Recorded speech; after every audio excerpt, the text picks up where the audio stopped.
thank you for coming on the Left Brain, Right Brain podcast, man. Thanks for having me. Random email too, but I appreciate it. I thought it was really fun. No, thank you so much, man. I mean, we woke up pretty early. I mean, it's not really early for the most people, but Charlie, who's also co-hosting, is jet lagged because he just came back from Europe. Hello. So Nice. he made the perfect co-host. Yes. And you guys are both in Australia, right? Yeah, we are. Yeah, Correct. although it doesn't really seem like it, right? Like we both give off very different vibes in the Zoom chat. Yeah, you guys have like a little. Well, I haven't heard Charlie speak much, so I can't tell yet. But I'll probably judge him in like. I'm gonna 10 be 15 judged. minutes. Oh no. Maybe.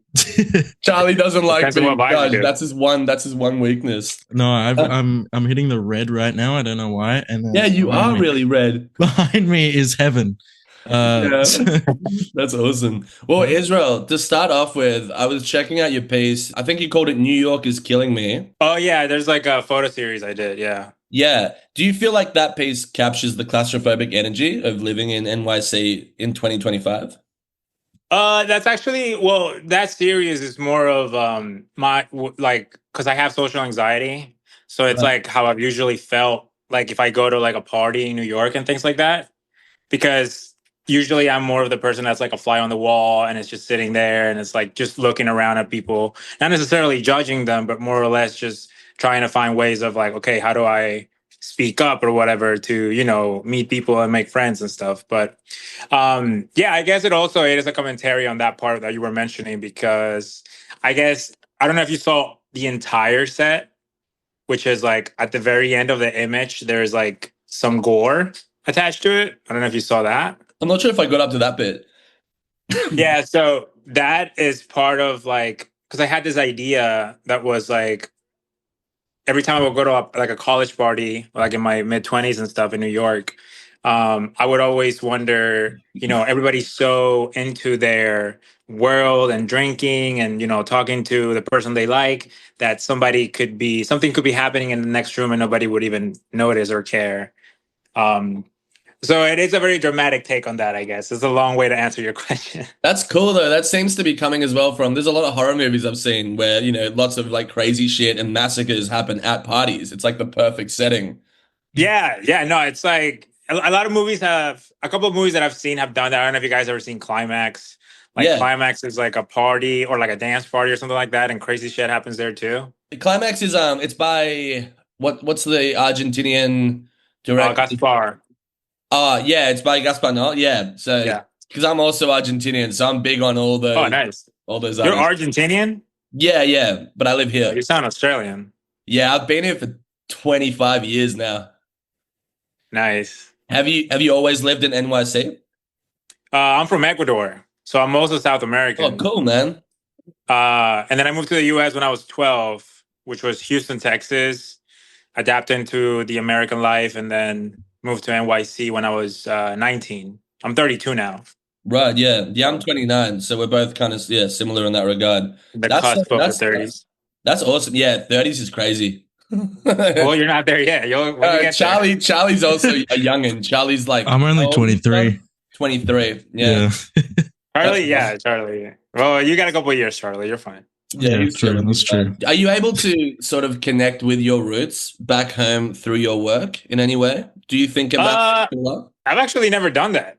That's a great question. Yeah, I've never done that. I never even really thought about it. I do see it though. There's like musicians and imagery that I think is done very well when it's like adapting their roots. And I guess a great example would be like Bad Bunny. Like his last album cover with just the chairs in the jungle or whatever that was, like in the grass or something like that.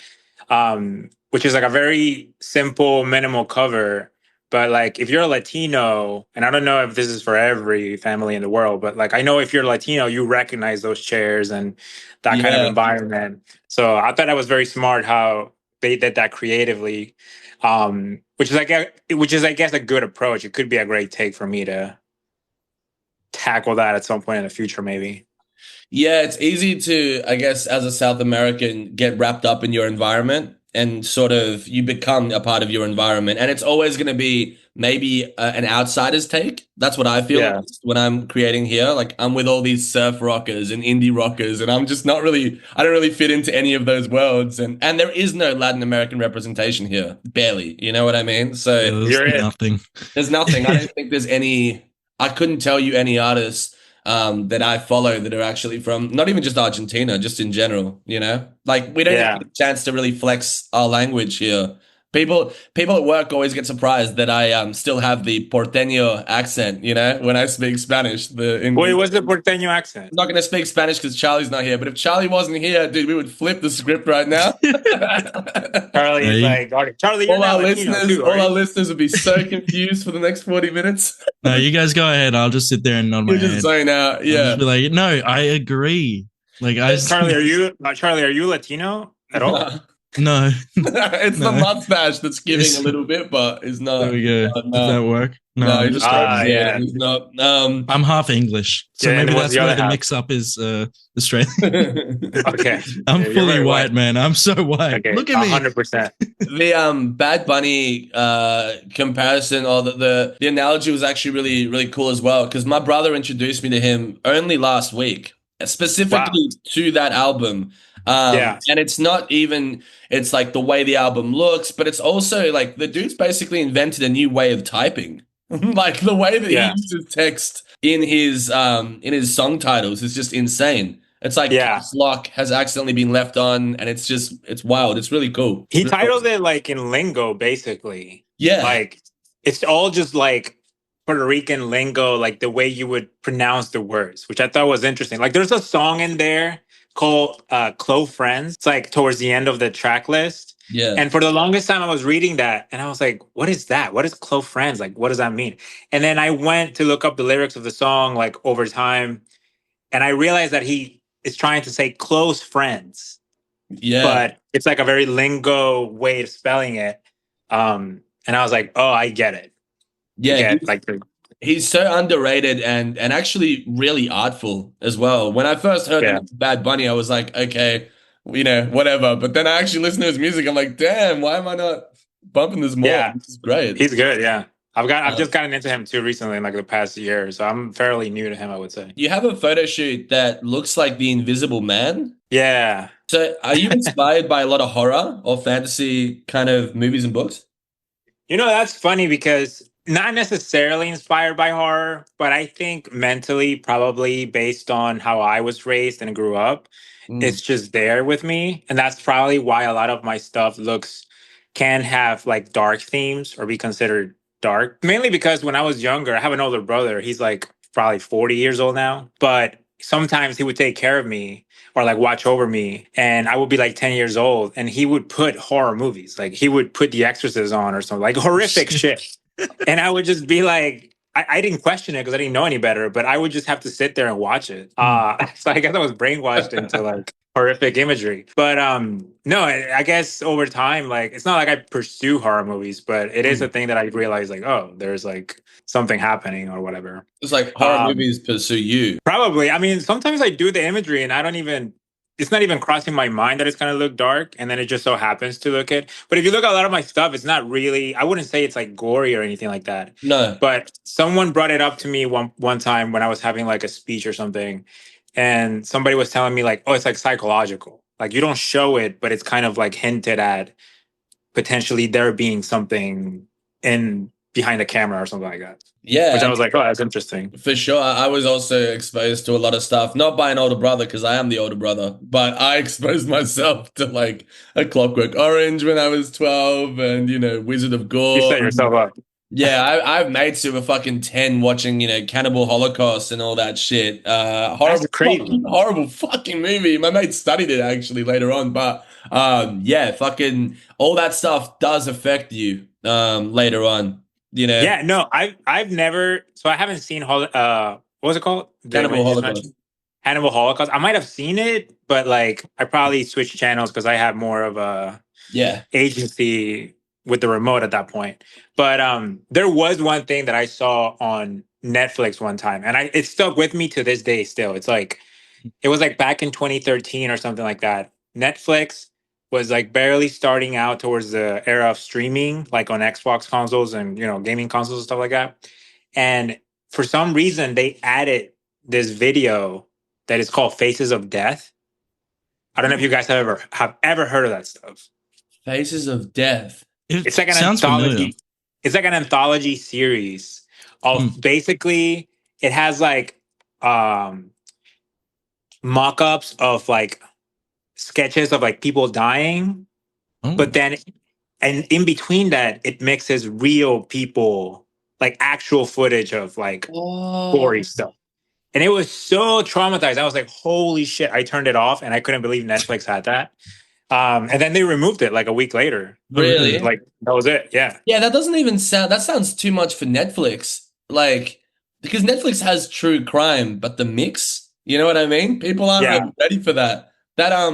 It reminds me of and I also thought it was called Faces of Death, but it's not. There's a movie. There's a short movie. It's obviously staged, but it features like either 71 or like 100. I'm butchering this. I don't know what it's called, but they basically show it's like footage of people murdering someone in random everyday settings, back to back to back to back to back to back to back. So the entire movie has no narrative. The entire narrative is just murder sequences. I can't remember what that's called, but it's giving a similar vibe, How actually. old is that thing? That is, I'm going to assume it's French because let's be honest, it probably was, and it's So they probably do weird shit over there. yeah.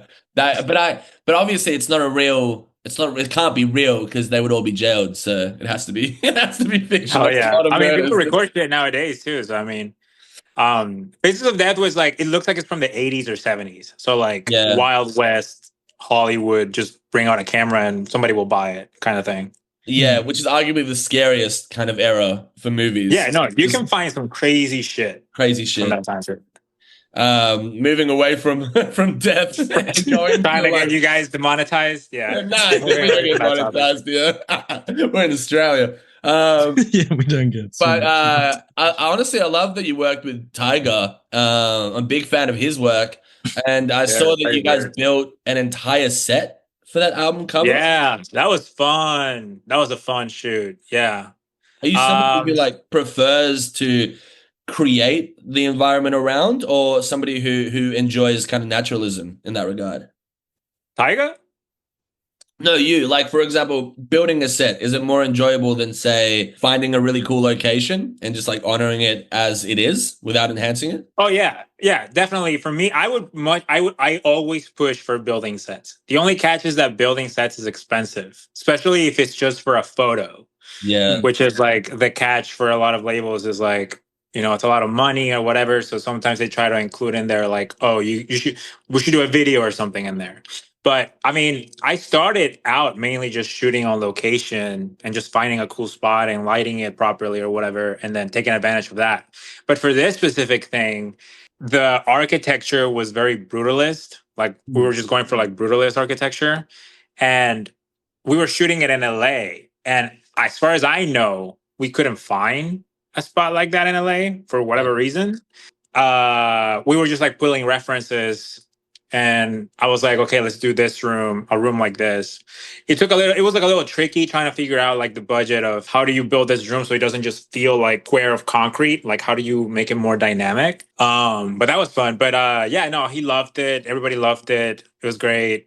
And yeah, everything on there is pretty much practical. How long did it take to make that set? To build that set, there's this really talented set designer. His name is Cody Fusina, and he builds sets for like Lyrical Lemonade Crew. Oh wow, I don't know if you guys. Yeah, he does a lot of work with them, and he's done other stuff as well. Super talented guy. But I mean, he has like a crew, like a crew of workers. I mean, he did that probably in like, I mean, as far as I know, he did it in like I don't know 3-4 hours maybe. Oh shit! 4 hours for the entire set. Yeah. But he wild. had like a 3D render though. Like he came prepared. Like he showed up and it was like, okay, this is going here, here, here, here, here. And then, he got the crew of workers coming in and assemble everything like a Lego piece. Painted that same morning.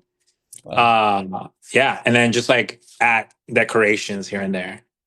Cool. And so then adding on top of like building sets, what about like, do you blend CG with photography quite often? Because I saw the monolith in one of the photos, Right. and then I for a second I was like, I didn't even consider the idea of like really good CG with like Yeah.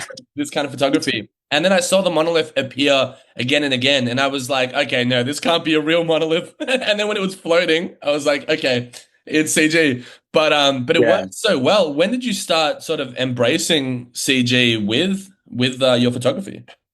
When the ideas started getting too big, if Right. there's something that I noticed when I initially started doing photography, it was like, okay, my ideas are getting bigger and bigger and bigger. Like I will always push for practical, but I know that like I can't have a giant rock floating on a lake. Like, you Mm. know. So then it was like, okay, I'm just gonna do CG. So like the image is practical. Like we used the drone and photographed it, and there's like tiny people in there. Like if you look at the corners of the image, there's like usually somebody in those monolith images doing something. So like everything is real except for the rock. And then I had this guy. I didn't do the CG, but I had like a friend of mine. His name is Lucas, and he basically did the rock and just kept it very simple. And but we were going back and forth in notes in terms of like, you know, the lighting has to be accurate to whatever it was that day, and like add a little bit of waves on the lake and things like that so it feels more connected to the environment. Yeah. But yeah, it was mainly just because ideas were getting bigger. In order for me not to limit myself, I needed to expand that way. Yeah, it certainly gets that way in Australia. From what I've studied, I'm sure Charlie and I have probably gone through the same film schools and shit here as well. Yeah. Pretty narrow pipeline. There's always that thing where they'll tell you to kind of dream small, be practical, think Yeah. practical. 100%. But I guess once you've done it for a certain amount of time, you do start to go, fuck, well, I am practicing this all the time. Why can't I start to level up? Yeah, no. And wait, Charlie, so you were in film school? You are in film Yeah, school? I graduated in December. So I So am a, film, yeah, graduate. but film is like definitely more tricky because it's moving frames and stuff. Mm. It's like, you know, that's going to cost you a lot of money or like a lot of talent to blend it in properly. Like photography, I can get away with that easier. But yeah, like, I mean, I've tried doing short films, for example, and I don't really Mm. know anything about film other than like I enjoy them. But I've definitely have to also being like, okay, I need to settle down, don't think too big on film because either the budget is not there and it's just like, you know. So I understand that part of it. Yeah. Yeah. One of my mates, he is, do you know Greg Fraser, the cinematographer? Yeah, Dune, Yeah, Batman, Dune, Batman. He went to my high school. So crazy. I have a connection. I don't personally have a connection, but my best mate, he's somehow connected to him. They had a phone call and everything. And Greg basically told my friend Bailey, he said, like, forget about going to film school for cinematography, do photography first and nail Oh, that first. Like, get your head around all the technical details and then go into film. Mm. And then it should be a very easy pathway. So it's that's, interesting that you say that. you know, what's funny is that I think cinematographers do some of the best photography, but Mm, for whatever reason, a lot of them, or at least a lot of my friends that I know that do cinematography, they don't really take a lot of pictures. They really? just are strictly focused on cinematography and that's their whole thing. But like, and then Mm, obviously they will take frames from whatever video they did and post them up or whatever.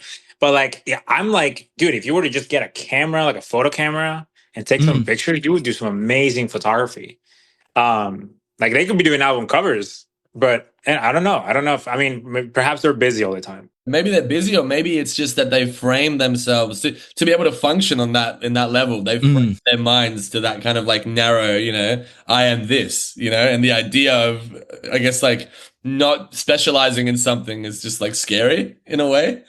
Yeah, I mean, it definitely becomes like now you're taking something else and you have to, or perhaps it's that fear of like now you're taking something else and you have to be good at that or something like that. Yeah. Or, you know, cinematography a lot of the time is also like you have a director telling you like this is the idea, this is so I Mm. don't know to what extent they will be willing to take ownership of saying like, oh, I'm going to come up with the idea to photograph this thing or Yeah, what.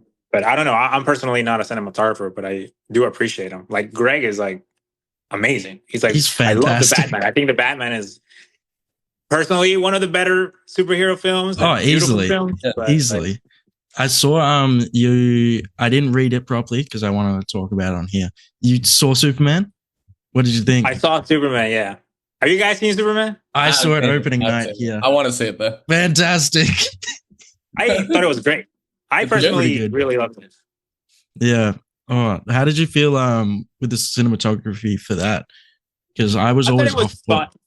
Yeah, I mean, I wouldn't put it like on my top most beautiful films personally, but it does the job. I mean, I think the film for what it is, it's like a hopeful, bright, fun film.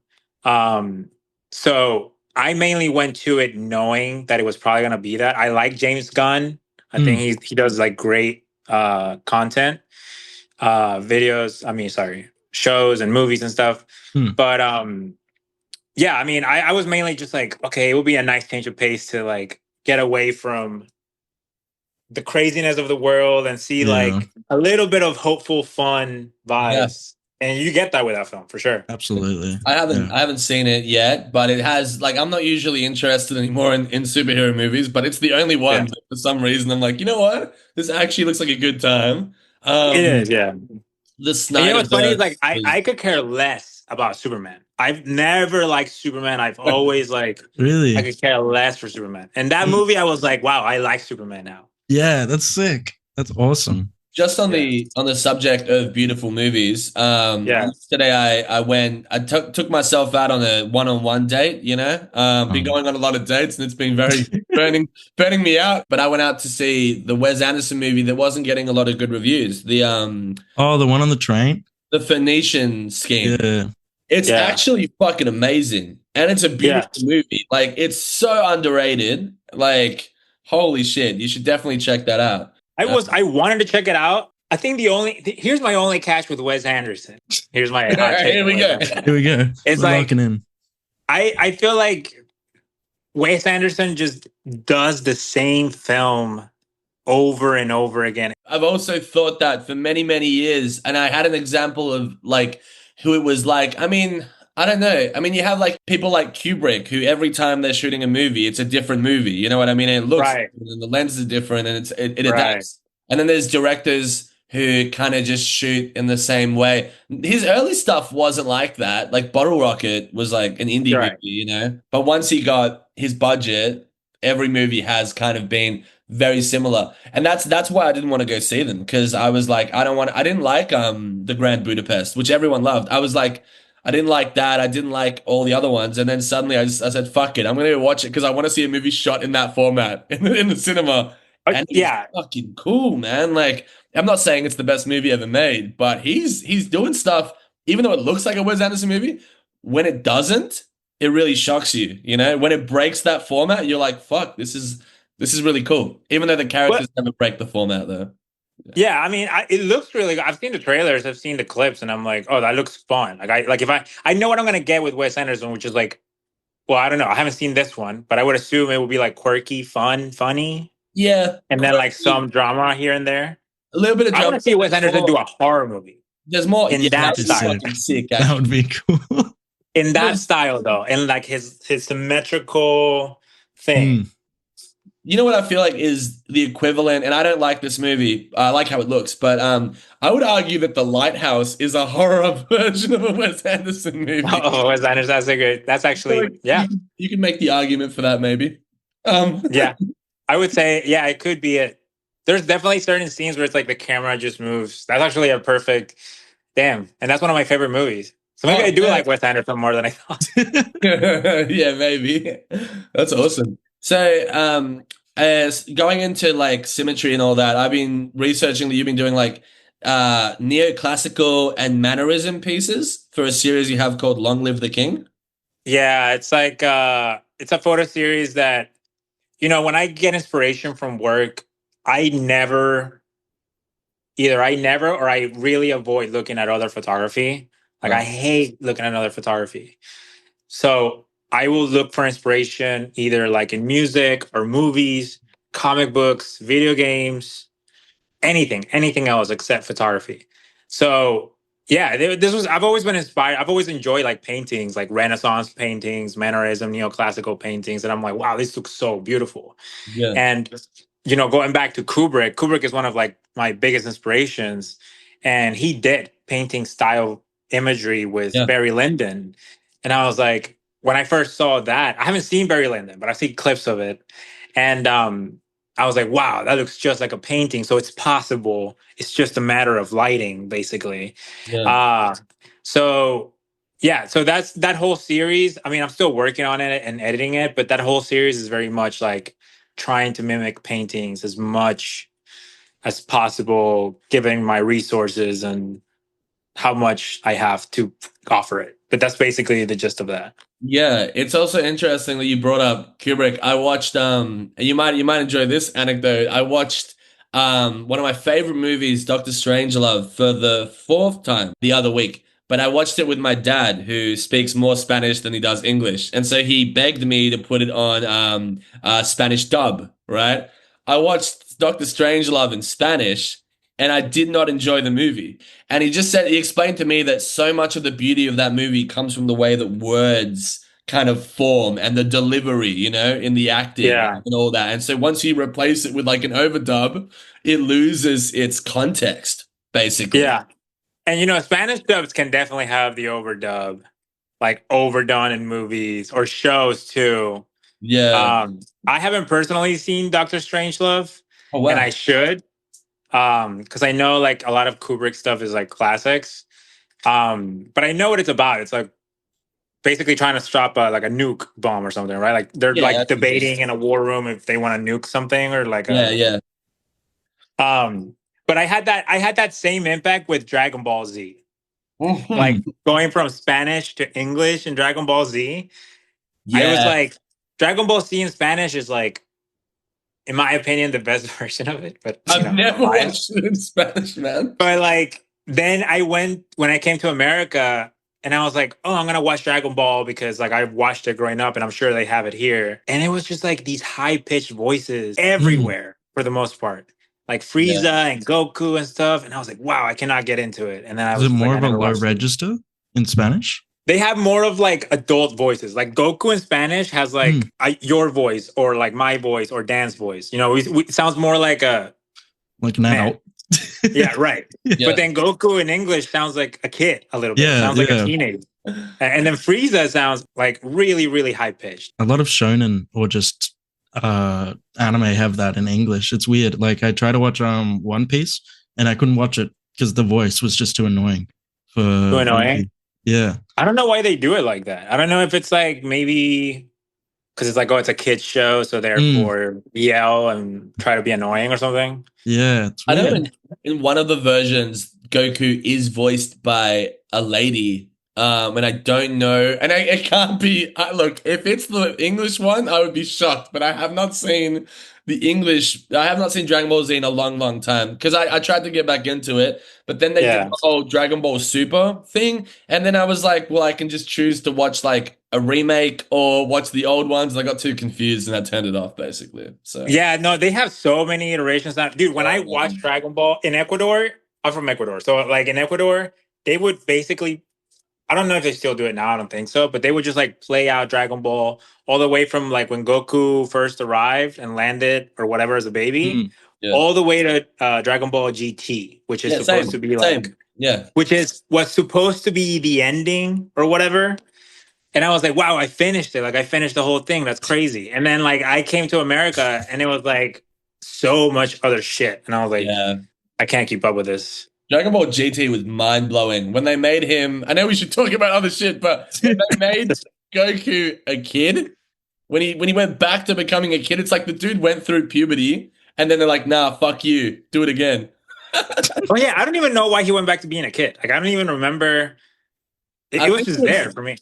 it was like some. I don't know. To be honest, the only thing I remember from Dragon Ball Z is that there was a saga where he dies and he has to walk the Great Wall of China or something similar to that, and it just takes him like Literally, it's like Incredibles. 40 episodes. It's like the Naruto thing where it's like, I have to get from this side of the bridge to this Oh side of the man, bridge. And it takes don't fucking, talk about Naruto. yeah. I used to be big into We're anime gonna when I go was a through all. kid, but that's, that's a whole All right, nother. let's talk about the Last Airbender now. So, what did you guys think about Naruto? You guys can keep on. Sorry. So I personally love Ski Mask. Like I'm a big Ski Mask fan, and I saw that you shot the Ski Mask Sin City one, right? Yeah. So was that an idea that him and his team presented to you? How did Yeah. that kind of come about? If I remember correctly, his team presented it to me. Like, if I remember correctly, it was like they were trying to like the references they showed me. I think was like Sin City or whatever. But also the name of the project was Sin Cities. It was Oh kind of yeah. given. Mm. But they were showing me like references from like Fight Club and Seven, like this grimy, darkly lit Fincher vibes in a way. And yeah, and from then I was like, okay, so then I actually started. I had seen the movie, but I never saw how they did the lighting and stuff like that, how they Yeah. Mm. accomplished a lot of those things, which was a lot of it was done in like, I found out after the fact, but it was like in blue screens and green screens and a lot of The whole like movie shading and basically stuff. was just like fully CG. Yeah. Yeah. Yeah, yeah. So, but then I had to watch like how they lit that, and I was like, okay. And then I also bought like, and I still have it. It's like the art book from Frank Miller's, like the Sin Yeah. Oh City, not the actual comic, but just like the art book. yeah. So I can pull references of like, okay, let's do this shot and let's do this shot. So some of the shots from that campaign, I just took straight from the art book. That I Oh, was like, awesome. let's try to frame it this way, which can be a little tricky because the art book art translates better when it comes to black and white Mm. in terms of like pure blacks and pure whites. But in photography, it can be a little tricky because you need a little fill. Otherwise, it's like it looks odd. It looks very Yeah. weird if you have like pure blacks and pure whites in Yeah. photography. But that was a fun shoot, though. Like we had this whole warehouse for some Mm. reason, and we just like were walking around it, lighting everything up, blasting lights or whatever. It was really fun. Sick. How much He's a cool guy too. how much creative freedom would you say you have on a project like that that gets pitched to you rather than something that you're pitching to someone else? I mean, a lot of the times when it's like that, they will. The way they approach me, it's like, "Hey, this is the name of the project. Here are some references. How would you do it?" So Okay. then I do have, I would say, a good amount of creative. And then what Mm. I do essentially is like I'll make like a little deck or like a pitch of like this is how I would do it. These are the shots. This is the shot list. Mm. And then from that point, if they don't have any notes, we approve it, move forward. And if they have notes, you adjust and stuff. Um, but yeah, they usually give out a lot of freedom because a lot of the time they want you to do your thing. Yeah. So they'll try to accommodate as best as they can for you to get your way creatively. Oh, that's sick. So, That's it's really fun though. cool. I mean, I enjoy doing album covers and stuff like that. Mm. Yeah, because I found your profile. I guess when I messaged you, I saw your stuff and I immediately sent you a message and followed you. But the week before, like I haven't ever really delved into Sabrina Carpenter's catalog up until 3 weeks ago when I just said, I wonder how long Sabrina's been around for. And I just, because I remember her being on TV shows and shit when I was younger. And so I went on her Spotify and I saw all these other albums and she's released like 6 or 7. And then I saw there were ones that like caught my eye and I'm like, wow, these are really artful. Not saying that the new ones aren't, but I was like, these are really cool. And then it turns out that you did them. I did one of them, One, yeah, but yeah, I yeah. mean, Sabrina's been around as far as like I guess it's like 10 years or something like that. And I'm pretty sure she started in Disney or something like that. Yeah. Started as a kid, I think. I think But she started in like Girl Meets World. I could be wrong. I think I'm so. not. TV show. I'm not entirely sure, but I know it was like Disney to some degree. But I did one of the covers. It was for the album called Singular Act 2. And when they approached me for that, it was like, okay, we want to do something a bit not Disney, a little bit darker. But Yeah. obviously it's Sabrina and like, don't make it too crazy, horrific or whatever. Which ended up happening later on, but So yeah. So then I did the cover for that and some of the campaign images for that too, which was really fun. Yeah, she's a fun person. She's a fun vibe. Did you just listen to Espresso? Is that what happened to you, Dan? Like 3 weeks No, ago? Espresso. I used to work in Ralph Lauren, and Espresso was regularly played. Okay. So you had And some. I always wondered. It's one of those things where like people kept mentioning the name. Like my band that I play in here, they're big fans of her. My drummer's a big fan of her, and he'd always be like, "Yo, have you listened to Sabrina Carpenter? Man, really good shit, really good shit." And I'm like, "Nah, nah, like I'll get around to it." And then I kept hearing that song, and then eventually it clicked to me that it was being like forced upon me, basically. And I was like, "Oh, that's Enjoy it. that fucking song." I remember the exact moment that it clicked because I didn't know who she was. And then now I guess yeah, she's been getting bigger and bigger and bigger and bigger, and now I guess she's like one of the biggest. Like now there's probably like the big three or the big four, depending who you're counting in that list. And she's probably at the Yep. top now. Oh yeah, she's definitely like top pop star for sure. No, she's very talented. I personally love the last album she did, and I'm pretty sure she has a rollout coming out for a new project Yeah, because she just released a single like a month ago or something like that. yeah. There's a And if new you guys album. haven't watched that video, that's a fun video. The That new Man music Child video? That's a Yeah. sick video. It's the same guys who did ASAP Rocky Taylor Swift. Have you seen that video? Oh, Yes, fucking I love thought that that. I video, thought dude. that. Oh my So god, it's the same director. that's It's two so guys, I sick. think. Yeah. It's fucking They do awesome. weird shit over there overseas. And you've worked with A$AP Rocky, right? Yeah, no, I was lucky to get on that. That was my first big artist. Like, and it's ASAP Rocky. Wow. yeah. That came out of like basically nowhere. It was such a like butterfly effect situation Oh really? because it was like I was just taking pictures for fun at the time. And then for whatever reason I was like, I'm gonna go to this like magazine internship that I don't really give a shit about, but I'm just gonna go to it just to meet people. Yeah. And I go there and I meet this guy called Hygie. And his name is Hygie World right now on Instagram. He's like a director now, but he also paints or whatever. But at the time, he was just like a videographer, also trying to meet people. Fast forward a year after that, Hygie ends up being a part of Rocky's crew, and then he shows Rocky my work, and then Rocky is like, "Oh, I want to work with this guy." Wow, that's so sick. Like, that's basically how I got in that circle, and then a lot of 2017 and a bit of 2018, it was essentially just going to like the studio sessions and taking pictures of him as he was recording, testing. Sick.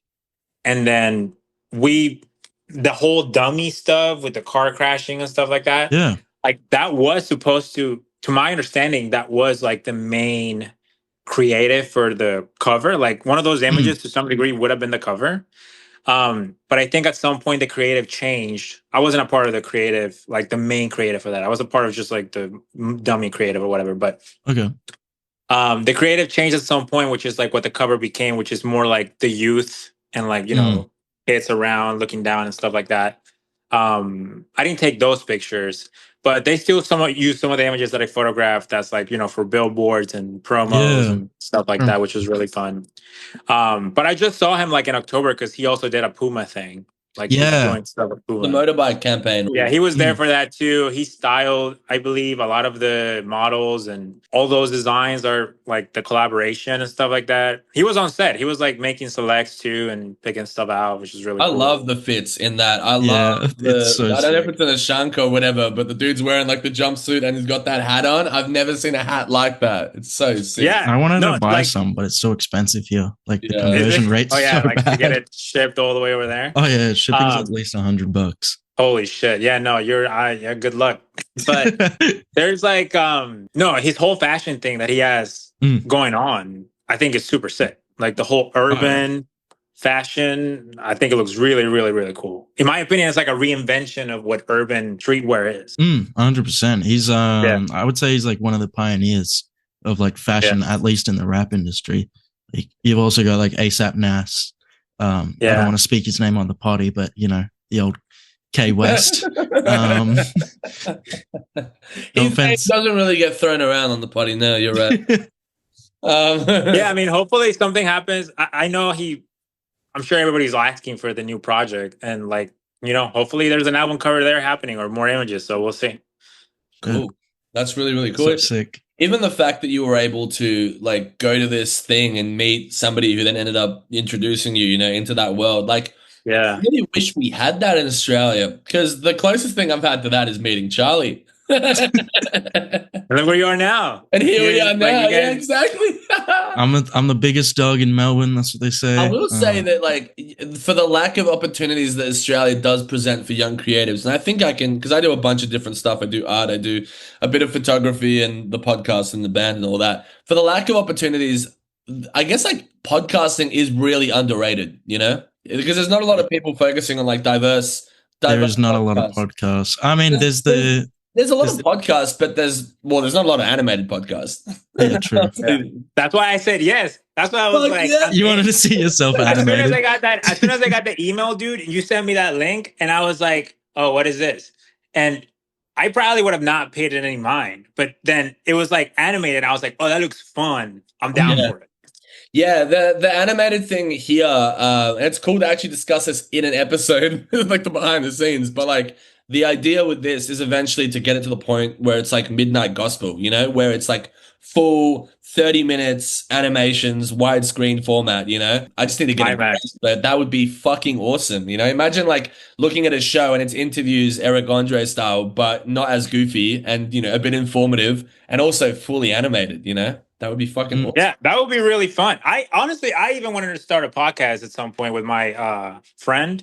Yeah. But like we're both photographers and we have like it's not a shitty apartment, but it's just like two dudes in an apartment. So it's nothing crazy. Yeah. But like we had this idea going on where it was just like, let's just sit on the couch and like put shitty lights and talk to each other. It sounded more like therapy than actually talk. Well, yeah, I mean, So we just didn't do it. is like therapeutic and podcasting, like a lot of people want to give it shit now because it's so popular, but all podcasting is recording conversations between you and friends, right? Or you and strangers. Yeah. That's all it is. It's just a way of putting that all into a package. And the one goal with a podcast is to break down the barriers between people as quickly as you can. That's why when a podcast is like less of an interview, more of a chat, it's more enjoyable. It's like a hangout. But the trap people get into is that they do it with their friends. So after a while, if you're not invested in their friendship, you don't really want to listen. Yeah. Like, if it's a podcast like this and you can be a good communicator, with people you've never met, you're kind of doing something cool. So that's what draws me to it personally. I've been doing this for 8 months now. We've done about 46 episodes, I'd say. So it's going pretty well. And Zoom is a blessing. I got to be honest, because imagine having to fly out and do these. Fuck. Do these? You guys will be sitting on my shitty couch to. No, I'd love to be on your shitty couch, man. That would be amazing. Are you guys doing something special for your 50th episode? That's so real. Honestly, it sounds corny, but every episode's special. So wow. I used to, if I had better planning with the way I managed this, then maybe I would get like, For the 100th, we got it. We do it. Yeah, but for the 100th, it should be huge, actually. I'll remember. Get all the returning guests all in one. All at one. That would be fun, actually. Everybody celebrating it together. That would be amazing, actually. Tagline for this podcast could be like every episode is special. Every episode is special. Yeah. Which means that everyone else's podcast isn't. You know what I mean? Exactly. We bring him down. We bring him down. That's the only way to stay up. That's the American way, actually. Yeah. We'll use them as stepping stones. I have a really, really dumb question. It might be dumb. I don't know. I don't know if it's CG or not, or what the circumstances were. But no question is dumb here, Dan. Well, it's pretty silly. The is it called Blue Pill or something, or like the one where you work with a horse? What was it like working with a horse? Is it a real horse? That's a dumb question. That is such a random picture too, by the way. That is the most random picture in my portfolio. I know, that's and I don't even know why I still keep it up. Actually, I do know why I keep it. Because my friend, he's a good photographer. His name is Ben. And he loves, well, I don't know if he loves it, but he likes the image. And I was like, Ben knows better. So I'll just keep it up. But like, I personally think it's really dumb. And like, I guess I'm talking about it now, so it probably can't be that dumb. But yeah, I mean, that is a real horse. That is a real farm. That is my friend's parents' farm in Virginia. So we took a bus from New York all the way to Virginia that morning just to shoot with that horse. Just to get that one picture. Bus? That's fucking awesome. I think it was like maybe 3 hour ride, something like that. Yeah. But it was like, it was just for that one image. And originally, dude, I invested so much time in this shot for whatever reason. But the horse was actually wearing something like a horn. Like a unicorn? I had this guy who was like doing 3D printing. And so he 3D printed like a horn, like put like a birthday hat. Like you just wrap it around the horse head. And the idea was like, I'll put it on the horse, take the picture, light it, take the strings out or whatever in Photoshop, and then take the picture. But then as I did that, I was like, it just looks like a horse who just had their birthday. So then I just removed the horn completely and I just left the horse. And that was it. So it's just a horse, just for no reason, really. So the horse was easy to work with as well? Like it was chill? It was like a tame horse. Yeah, it's not like a wild horse. It was in their farm, so I guess it was like one of their better trained horses. But I mean, I do want to shoot with a horse and a model. Like I have ideas for that, but it's so tricky getting horses in New York unless you're like rich, and then you go to like in the middle of nowhere to get a horse here. There's no horses in the city, right? You got police horses. Like the cop horses. There's cop horses. You guys do that too? The cop, like the cops that run around in horses. Yeah, horse cops. Yeah, well, you guys are in the wild, right? Like you guys are like, they need the horses out there. Yeah, they probably do. I've never ventured out into that territory, but I'm sure they do. Yeah. We've got horse cops for days. Although in the city. I haven't seen them for a while, and I've never seen anyone get chased down by a horse cop because I don't know what would hit you first, the horse or like the dude swinging a baton or whatever. You know, like I don't know how that works. I feel like it feels so weird. I haven't ridden a horse in a long time, but I feel like it would be so uncontrollable and weird for a cop to try to stop somebody on a horse. But I would assume they would use the power of the horse to like trump you off your feet or something like that. Yeah. But they have them in the city. They have them like in Central Park. That would make the most sense in the and it's like basically the only nature section of Manhattan. But they have them as more of like not an attraction, but it's just more like there. But I guess they do use them if somebody like does stupid shit. They'll chase you down with a horse or something. Damn, if it gets to it, use whatever you've got, right?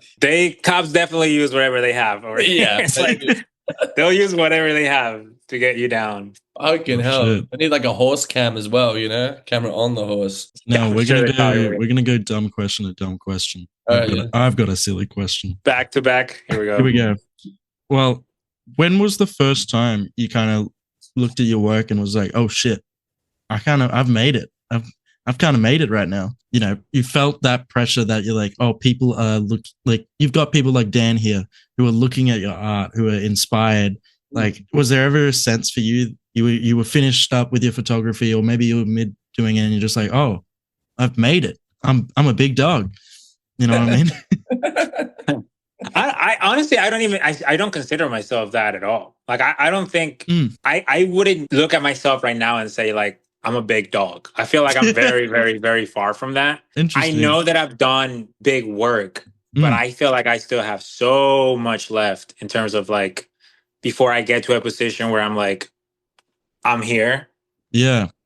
I feel like my path when it comes to the arts is more like my work, like the work that I make is so far ahead of me. But the person that I am, I'm so far behind that. And I need to either catch up to that or go past that for me to be in that position of like, you know, I'm here or whatever. But I know that I inspire people because people DM me and message me sometimes. They're very nice and they'll tell me like, you know, you're the reason where I'm at right now for whatever reason. Like, I don't know, maybe they saw an image and they were like, this motivated me, or like they probably felt empowered by, you know, somebody just getting up one day and doing something. So I know that's there. So, and that's really nice. Yeah. Yeah. Speaking about how you feel like your art is up, like ahead of you, I actually wrote down this. Just give me 2 seconds.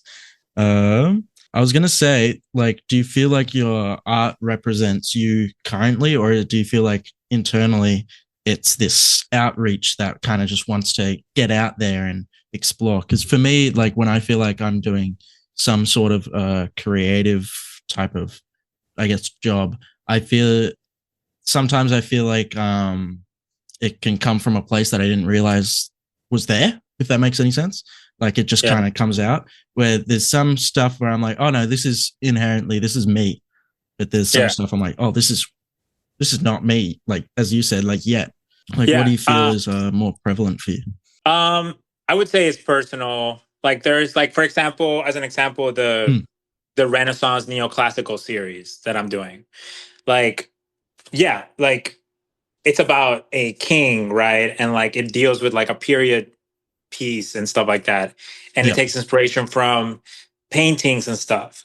But like the narrative, the way that progresses within 10 images or whatever, however long it ends up being, it's really it's about the relationship with my father. So I basically took that and I was like, how do I make that into a little story? And then how do I make that visually how I usually do my work?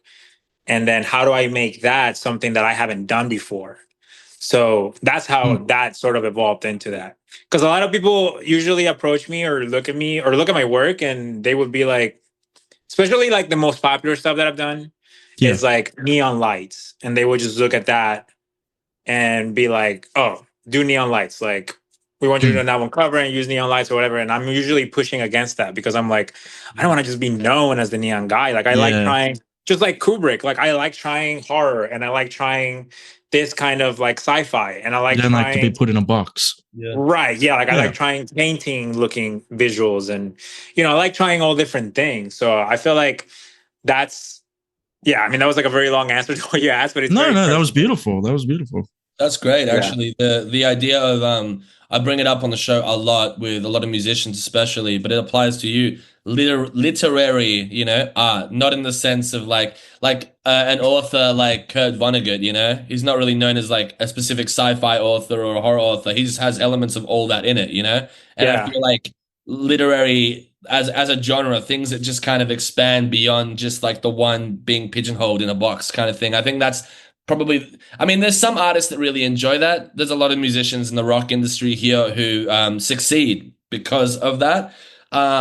I guess to my detriment, I've never wanted to just do one thing for the rest of my life. So it's a brave path, you know, because people will be approaching you going, hey, do the neon thing, do the cyberpunk kind of thing. And it's just like, yeah, but I do all this other stuff. And that was just that was a moment in time, you know? Yeah. And you know, like I'm not opposed to doing, I mean, if it pays well, I'll fucking put neon lights up and I'm like, sure, I'll fucking but like I definitely try to give feedback of like, well, let's just try something new. Like, what if we instead try this or whatever? But even then, it can be a little tricky because when you try new things, you know, like it would be, yeah, musicians go through this, but it will be like you have one thing that makes you, like the podcast could be an example, right? Like you guys have like a 2D animation thing happening right now. And perhaps like, I don't know, maybe in a year, the budget is going to go crazy and then you guys will be doing CG animations or whatever. Then, but you know, your audience might be like, oh, we like the 2D animation better. Why are you guys doing the CG animation now? Yeah, it could also, another great example is like this podcast varies quite, the quality never varies because as we remember before, every episode is special. But way to plug it. The content, it varies quite broadly. We can have more serious discussions about art like we do with you, or I can have more funny, kind of ridiculous conversations. It all depends, right, on the guest. And there's no discrimination on who's coming on. So it always changes. It would be like somebody who listens to the more outrageous episodes and then listening to this one and going, you know, why am I learning something? You know, or the opposite. But I think that's why versatility is so important, even in this podcast as well, just to make sure that the guests aren't all from one, you know, even one field or even one area, you know, and that's, I think, the beauty of doing it internationally, I think, which is great. Yeah, I actually think that's very smart of you guys to approach it from different worlds and not just be like comedians only or musicians only or photographers only. Yeah.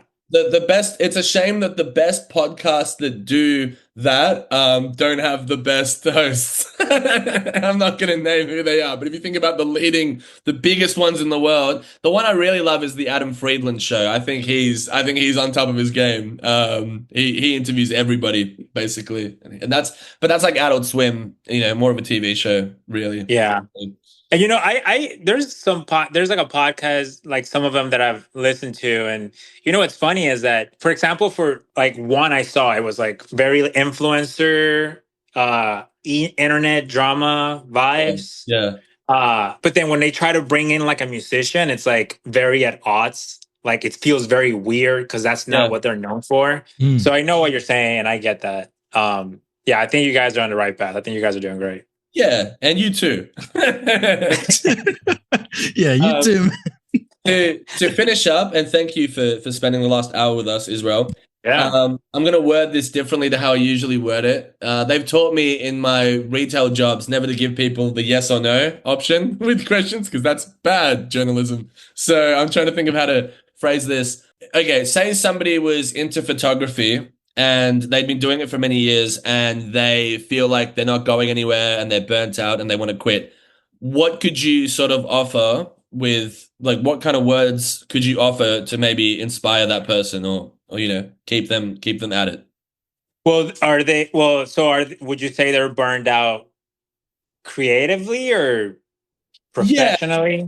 Like, I guess burnt out creatively, emotionally, just, they've tried doing what they do for a long time and it's just not really working, like they're not really getting the traction that they like, and they're getting discouraged by it.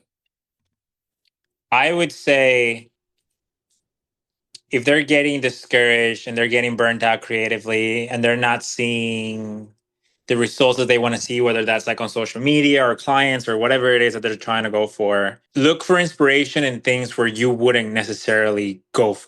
I think the worst thing you can do, and this comes from somebody, when I first started photography in 2014, 2015, I looked for inspiration in photographers. Like I would go on social media and I would see this photography and I would be like, wow, like I want to be like that and I want to do that and I want to, and I found myself very discouraged because I was slowly starting to realize I'm blending in and I'm not standing out. So that's when I made the decision. I'm going to step away from that and I'm going to look for inspiration in other places. I love quotes, for example.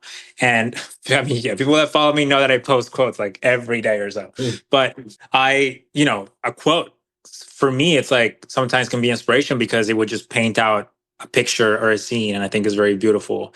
So if you look for inspiration in things that you normally wouldn't, music, quotes, books, writing, paintings, whatever it is. It could be architecture too. It could be color theory or whatever. You might just find some inspiration that you didn't know existed there. And that might just be the hint for you to be like, oh, I have an idea now. I should do a picture like this or whatever. And you might just get your result there. That's how I got it. That's how I found my style and I guess my little corner where I do my own things. I found that pocket for myself. So that would be my biggest advice on that. I love that actually. And that's a great advice. That you narrowed it down into quotes as well. Like I bought this book the other day when I was feeling really uninspired. It's a Marina Abramovic isms. It's just quotes basically from her.